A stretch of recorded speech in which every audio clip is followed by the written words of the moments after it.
Isaac Sarason is a skilled hacker formerly employed by British Telecom-Sprint. With his health failing, Isaac did the only thing he could think of. He ran. He found a haven in a working-class district of the city known as Little Russia.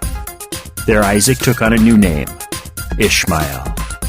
Within hours of his arrival, he was embroiled in the affairs of a brutal member of Lomidze organized crime family known as Leo. Convinced by a longtime friend, Frankie, to flee from his commitments to the Lomidze family, Isaac found himself hunted by the ruthless Leo. On a rooftop, far from witnesses, Leo murdered Frankie. Only through the use of his skills as a hacker was Isaac able to drive Leo off. Now wounded, alone, and far from help, Isaac depends on the kindness of strangers. What do you do when the only way to save those you love is through the use of proxies? Colbyjack.net is proud to present Firmware Proxy by Colbytrax. 15. Fatima held a small device to one of my interface ports. Your implants report usage. Have you been using them? He took the device away and returned it to his bag on the table. Had to prove something, I answered. I looked past him, checked the corners of the room, made sure we were alone. Prove something? Prove that you are dying? Or that the implants are failing? Fatima took a web of white, pliable plastic from his bag. The angle of his body beneath the paisley burqa told me he was interfacing with the systems woven into the fabric of his covering. The fingers on his right hand twitched spasmodically, the thin blue rubber creased by a nearly invisible layer of sensors running across the hand. If my implants are going to kill me, why'd she interface with them? Won't that just make things worse? I asked, shifting the blame. Fatima came to my side, white web held between his hands. I had gotten good at reading Fatima's body language, as the burqa denied the language of his face to me. His stance told me I was treading on insolence. He was not used to having patients talk back to him. The systems I use are passive. Your implants transmit low-level signals which can be detected up to an inch beyond your oh-so-thick skull. What's with the net? Fatima settled the net across my head, his hands quick and sure. He had done this many times before. The net is a passive array. It uses the transmissions and magnetic disturbances of the implants to map your brain. Fatima stepped back and pulled up one of the heavy metal chairs that were my cell's few pieces of furniture. He adjusted his burqa and sat down. His posture told me he was reviewing data received from the net on my head. The fingers on his right hand twitched from time to time, and his muscles tensed beneath his robes. You've seen this before, I asked. Unfortunately. Fatima leaned forward and removed the net. Why people, smart people, think they can improve what Allah has created by putting chunks of metal and plastic in their heads?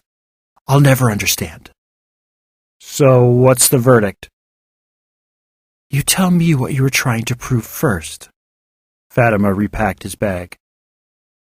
A little quid pro quo? Exactly.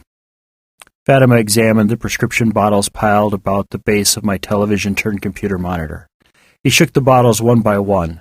Those he found lacking, he refilled. A friend of mine needed proof things were as bad as I said. If a friend needs proof of one's claims, he must not be much of a friend. Fatima, having said everything in the room to right, returned to the chair beside the bed. Well, I turned to study the ceiling. Spots of rust grew slowly from chipped beams. If one has deceived a friend, caused doubts about the root of the friendship, then the friend is within their rights to demand answers. Fatima leaned back, his silhouette appearing to study the wall. A friendship founded on lies cannot be called a friendship. Why the fortune cookie wisdom all of a sudden? Fortune cookie wisdom? A friendship founded on lies cannot be called a friendship. if friends need proof and all that babble, I said with a smile. Fatima shifted uncomfortably. I've learned not to share too much with my patients. I take it I'm not the first guy you fixed up in a dank cell at the back of a factory. Not the first, Fatima agreed. I see. I'm probably the first you've seen with a head full of bad wires, though, I asked, looking for a way to connect with him. Fatima shook his head. The motion shifted the paisley pattern of his burqa. The shift was a subtle blurring of lines over the course of several long minutes. Reds and blues expanded, merged into a deep purple, which subtly shifted to a charcoal black. I blinked my eyes, wondering for the briefest moment if I was having another attack. Then he spoke, slowly and purposely. You are not the first. There have been too many cases of bad wiring. Too many. His voice trailed off. I watched as he sat quietly, as if in thought. The fingers on his right hand twitched in response to something only he could see. Why do you do it? Do what? I asked, though I knew what he meant. Put the junk in your head. He tensed. I mean, look at you. A fit man. Good food. Good life. Probably never worked a real day in your life. And what do? Put trash in your head. What do you get from it? Is it really worth trading your life for the few moments of power those things give you? I didn't have a choice, I answered. If I didn't agree to them, I wouldn't have had the life you imagine I had. There is always a choice. The world is large. There is always another master who needs someone with your skills. I felt venom in Fatima's voice. Just as there are always masters who need a doctor who doesn't ask questions or keep records, I snapped back. Fatima leaned back in his chair. Exactly. The world will take everything at once and give nothing in return. It is a strong man who decides to give instead of take. So I was just supposed to walk away from my dreams because they wanted me to put a bit of circuitry in my head. Yes, walk away. Find a way of making your way without trading your soul to Shaitan. I felt a tension rising in Fatima that had nothing to do with the perceived evil of BTS. The results are bad, aren't they? I asked. There was a long silence. You need more care than I can give you. The hemorrhaging is only getting worse. There's nothing I can do for you here except keep you comfortable and ask where you want your remains sent. Nothing you can do here? I said softly, imploringly, trying to find a way past the emotional defenses Fatima used to make it through times like these. That means there is someone who could. Maybe Dr. Riona could help. I hear he's quite skilled. Fatima turned his body to stare at me. If you could travel. If Farhan let you go. If.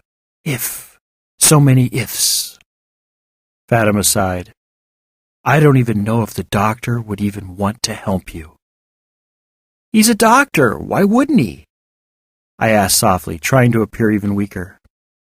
Fatima shook his head. There are many reasons. You're an outsider. You're from the towers. You visit the street, don't live on it. What would the good doctor get for his efforts? Just as in the towers, there's a price for everything. And would you be able to pay it? I could pay, I answered weakly. With what? You have no currency, though I doubt Dr. Riona would even accept it. He's more interested in more exotic forms of payment. I can help him. There must be something technical he needs done, a server to be hacked, or a system to be exploited. Just like you ran from BTS? Just like you were supposed to help the Lomidze family? Didn't you run from them into our arms? Fatima asked with scorn. I ran from the BTS recovery team, I answered. You were sworn to the Lomidzes.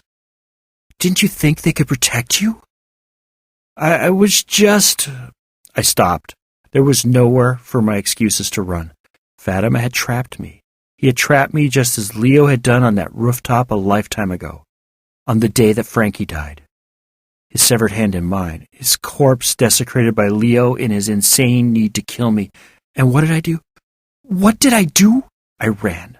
I hid, and I sought refuge among strangers, as I'd always done.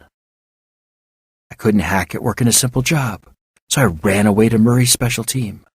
I couldn't compete with the hackers, and so I joined them, used them, in order to keep my status as the wonder boy, the genius who could not fail. And even that had been a lie perpetrated with the assistance of Murray himself, a lie I wouldn't even acknowledge to myself. Oh, it had been so easy to be the hot shot with all the answers. But then I'd gotten sick. The very implants that made me special gave me the status necessary to be on the hotshot team. And even then I lied to myself, hiding the truth. I couldn't admit my weaknesses. And so I ran to Little Russia and into the arms of a monster that saw me as a tool in his plans for further power. Trapped by my fear of all who had let down before, I had accepted the fate until I became scared. And so I ran again.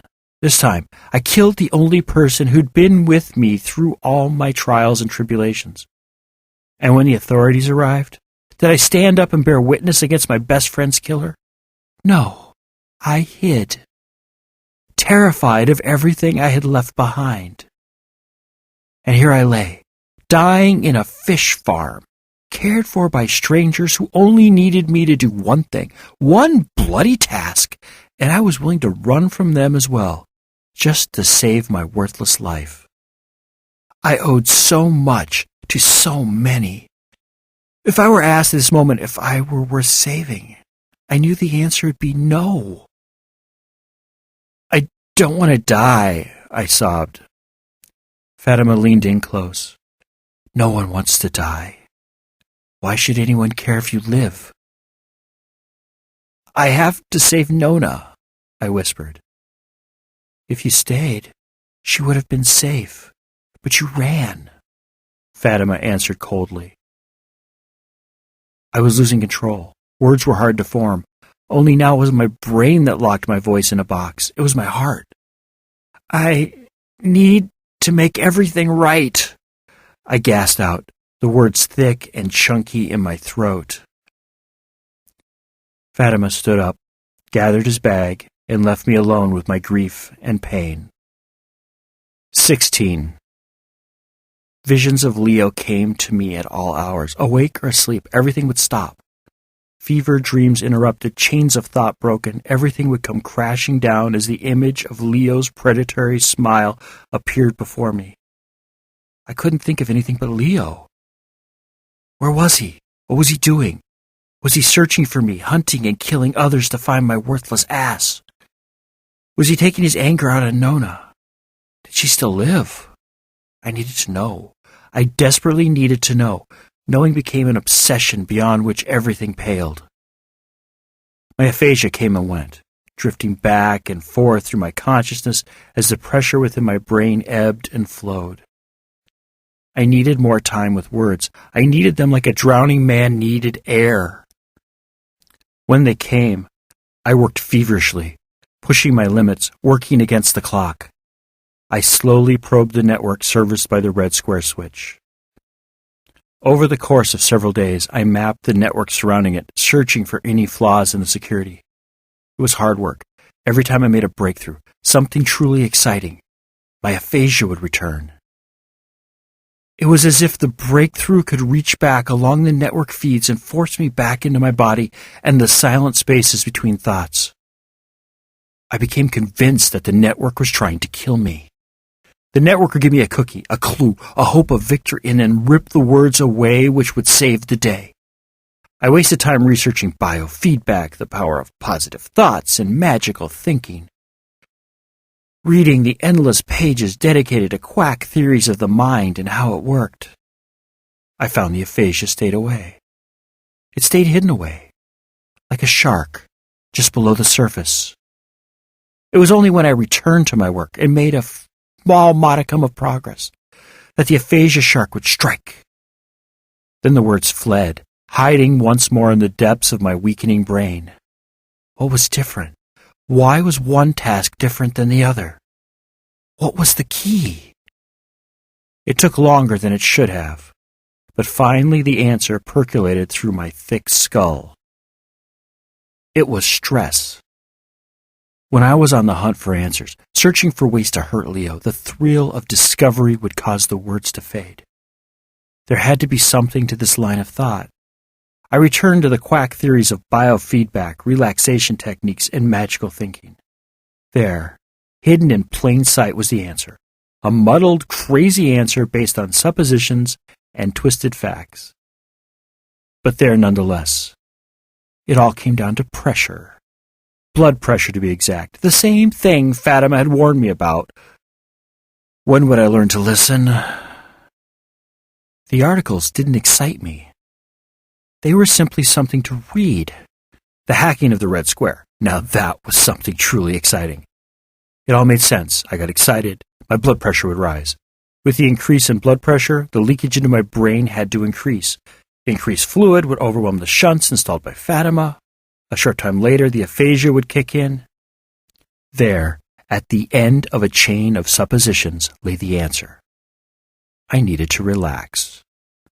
Barring that, I needed to control the shunts.